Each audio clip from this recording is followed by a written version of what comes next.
शहीद वतन नवाब मज्जू खां का नाम आता है तो अंग्रेजों की बर्बरियत का नक्शा सामने आ जाता है, जिसने अंग्रेजों की आंखों में आंखें डालने की कोशिश की। अंग्रेजों ने उसको निस्तो नाबूद करने के लिए कोई हरबा ऐसा नहीं था जो इस्तेमाल न किया हो। जब मई 1857 में नवाब साहब अंग्रेजों को मुरादाबाद से निकालने में कामयाब हो गए तो अंग्रेजों ने अपनी शिकस्त का इस तरह बदला लिया कि नवाब साहब को बदनाम करने के लिए उन पर अपनी औरतों के साथ बदसलूकी करने के इल्जामात भी लगा दिए। हालांकि नवाब मज्जू खां खानदानी नवाब और मुरादाबाद के शासक थे। उनका पूरा नाम मजीउद्दीन खां उर्फ नवाब मज्जू खां था। उनके वालिद का नाम मोहम्मद दीन अहमद खां वल्द नवाब मोइनुद्दीन खां। नवाब मज्जू खां बेशुमार दौलत के साथ साथ तोपखाने के भी मालिक थे। शासन उनके हाथों में था, बस उन्हें अंग्रेजों की गुलामी मंजूर नहीं थी। वह भी अगर जमीर फरोश होते तो रामपुर नवाब की तरह अपनी जिंदगी ऐश से गुजार लेते। चालाक ईस्ट इंडिया कंपनी अर्थात अंग्रेजों ने 10 नवंबर 1801 ईस्वी के एक मुलायदे की आड़ में लखनऊ के नवाब सादत अली खां से अवध का आधा इलाका छीन लिया। उस मुलायदे की रूह से जो जिले कंपनी को मिले उनमें रुहेलखंड का इलाका शामिल था। रुहेलखंड को 3 जिलों में बांट दिया गया, जिला बरेली, बदायूं और मुरादाबाद, जिसे इलाके का मुख्य स्थान करार दिया गया। 1801 ईस्वी में ईस्ट इंडिया कंपनी ने अपने जहरीले पंजे पूरी तरह मुरादाबाद की रूह में गड़ा दिए थे। 1802 में पहली बार मिस्टर डब्ल्यू लेसेस्टर नाम के अंग्रेज अफसर को यहाँ का पहला कलेक्टर बनाया गया। हालांकि ईस्ट इंडिया कंपनी के खिलाफ बगावत के झंडे बुलंद हो रहे थे और मुल्क अंग्रेज ईसाइयों से नफरत कर रहा था, लेकिन हर किसी की समझ में नहीं आ रहा था। हिंदुस्तानियों में आत्मविश्वास की कमी आ गई थी, फैसला करने की सलाहियत खत्म सी हो गई थी। कुछ लोग इजहारे नफरत कर रहे थे जिसका अंजाम सिवाय मौत के कुछ भी नहीं था, तो कुछ अंग्रेजों की गुलामी कर रहे थे, कुछ खामोश आंसुओं से गुलामी की जंजीरों पर मातम कर रहे थे और कुछ बेहिसी के आलम में थे जिनका मकसद 2 वक्त की रोटी मुहैया करना और खा लेना था। न उन पर हालात का कोई असर था, न जुल्म का। अंग्रेजों के जुल्म सहते सहते शायद वो जुल्म का मतलब ही भूल चुके थे। ऐसे दौर में अंग्रेजों से टकराने की हिम्मत करना मतलब मौत को गले लगाना था। लेकिन मुरादाबाद को ये फख्र हासिल है कि यहाँ के कुछ जियालों ने सर से कफन बांध लिया और अंग्रेजों से अपने वतन को आजाद कराने के लिए मैदान जंग में कूद पड़े। 9 मई 1857 को आजादी की पहली एलानिया जंग शुरू हुई। 18 मई 1857 को अंग्रेजों ने रात के अंधेरे में आजादी के मतवालों पर हमला कर दिया और उनसे 10,000 रुपए भी लूट लिए। 19 मई 1857 को नवाब मज्जू खां के नेतृत्व में यह जंग योजनाबद्ध आरंभ हुई। इसमें 29वीं बटालियन भी शामिल हुई, जिसका सामना अंग्रेजी कारिंदे नहीं कर सके।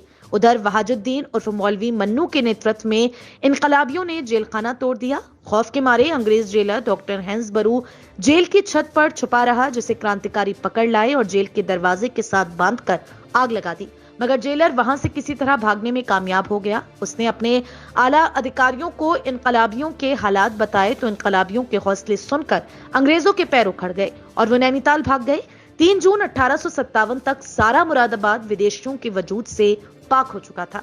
इस जवान मर्दी और बहादुरी की वजह से नवाब मज्जू खां को बादशाह बहादुर शाह जफर की ओर से मुरादाबाद की सनदे हुकूमत लिख दी गई, जो जनरल बख्त खान के माध्यम से 18 जून 1857 को हजरत बहाउद्दीन फरीदी साहब रजबपुर में सौंपी गई। अंग्रेजों को अपनी यह हार बर्दाश्त नहीं हुई। उन्होंने मुरादाबाद पर आक्रमण की साजिशें शुरू कर दी और रामपुर नवाब यूसुफ खां अंग्रेजों का गुलाम और पिट्ठू था, जो नवाब मज्जू खां के खिलाफ साजिशें रचने लगा।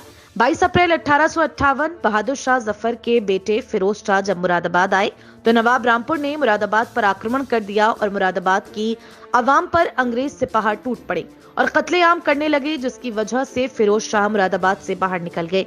25 अप्रैल 1858 को सर कोक्राफ्ट विल्सन जज के मनहूस नेतृत्व में नवाब मज्जू खां साहब के एक नौकर की गद्दारी का सहारा लेकर 7 अंग्रेज सिपाही नवाब साहब के महल में दाखिल हुए और नवाब साहब पर हमला कर दिया। उनसे नवाब साहब बड़ी बहादुरी से अकेले लड़े और 7 को मार गिराया।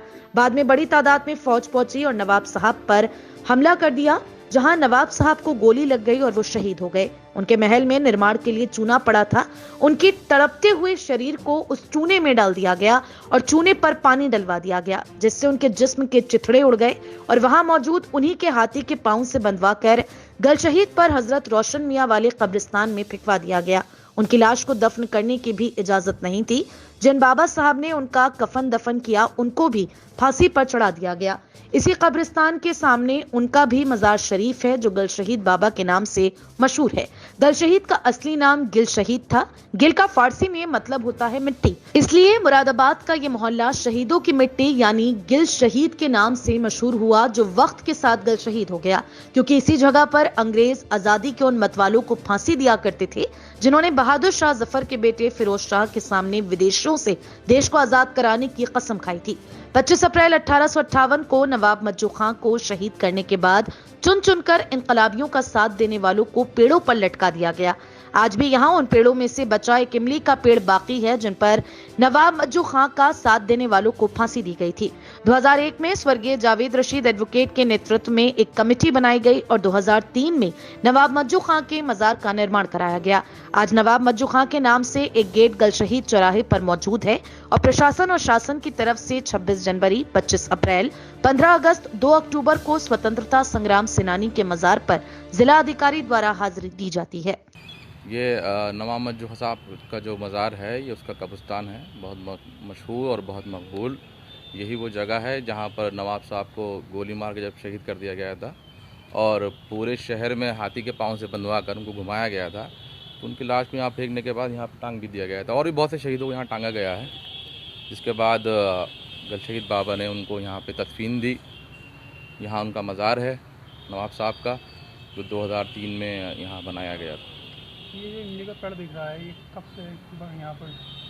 ये तो सदियों से है। 1857 में ये इमली का पेड़ मशहूर इस वजह से है, ये उन बाक़ियात में है जहाँ पर अंग्रेज़ों ने जब बहादुर शाह जफ़र के बेटे यहाँ पर तशरीफ़ लाए तो उन्होंने यहाँ के मकामी लोगों से हलफ लिए थे, जिसमें हिंदू मुसलमान दोनों शामिल थे, कि वो अंग्रेज़ों के मुखालिफ रहेंगे। तो जब यहाँ पे अंग्रेज़ 25 अप्रैल 1858 को नवाब मज्जू खां को जब शहीद कर दिया गया और यहाँ पर अंग्रेज़ दोबारा काबिज़ हो गए नवाब रामपुर की मदद से, तो जिन लोगों ने वो कस्में खाई थी उन लोगों को ढूंढ कर उनको यहाँ पे तख्ता इदार पर चढ़ाया गया। ये पूरा इलाका पेड़ों से पहले भरा हुआ था, अब यहाँ आबादी हो गई है, तो उसकी बाक़ियात ये इमली का पेड़ है। जिला प्रशासन यहाँ आता है जी, हर 26 जनवरी को आता है, 15 अगस्त को भी आते हैं, डीएम साहब भी आते हैं और ज़िला प्रशासन से और सिटी मजिस्ट्रेट, एडीएम सिटी, बहुत से लोग आते हैं। और मैं हमारी बस एक अपील है कि यहाँ पर इन बाक़ियात को रखने के लिए सिर्फ खाना पूरी के लिए यहाँ पे ना आया जाए, इसके सौंदर्यीकरण का काम होना चाहिए। सबसे ज़्यादा ज़रूरत यहाँ पर जो नवाब मज्जू खां गेट बना हुआ है गल शहीद चौराहे पर, तो वो हर बार तोड़ दिया जाता है, उतार दिया जाता है, पोर्टेबल टाइप का है, तो आज तक वो पक्का गेट नहीं बनवाया गया।